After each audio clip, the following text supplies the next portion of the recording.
હું રાહીવીરા કંસારા ડાણુ ગુજરાતી ઉપાસના કેન્દ્રથી છું.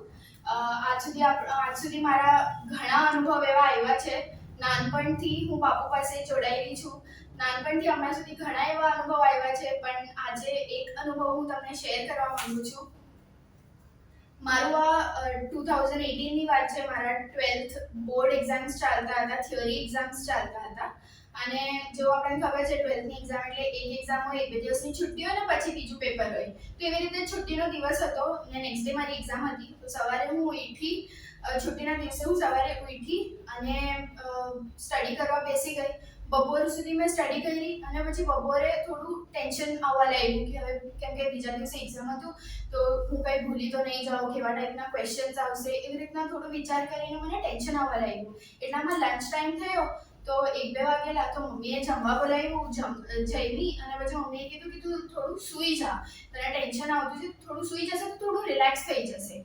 એ રીતે કરીને હું સુવા ગઈ. બાપુ સાથે જ વાત કરતા કરતા હું ક્યારે સૂઈ ગઈ મને ખબર જ ના પડી. પછી સૂતી તો મને સપનામાં સપનું આવ્યું અને સપનું એવું આવ્યું કે હું મારી એક્ઝામ થઈ ગઈ છે, હું એક્ઝામ સેન્ટરથી બહાર નીકળી છું અને સામે મને મારી ફેમિલી ઊભી છે, મારા મમ્મી, ડેડી અને ભાઈ, અને એ લોકોની સાથે બાપુ આઈ દાદા ઊભા છે.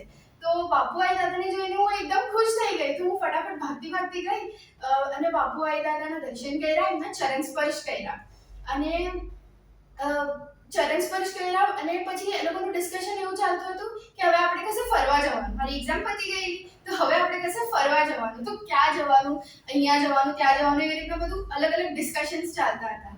એટલામાં મારી થોડોક વાર એવી રીતના ડિસ્કશન એવી રીતના થયું અને મારી આંખ ખુલી ગઈ, મારી હું ઉઠી ગઈ. તો પછી મને રિયલાઇઝ થયું કે અરે હું તો ટેન્શનમાં સૂતેલી અને મને પછી બાપુ સપનામાં આવ્યા.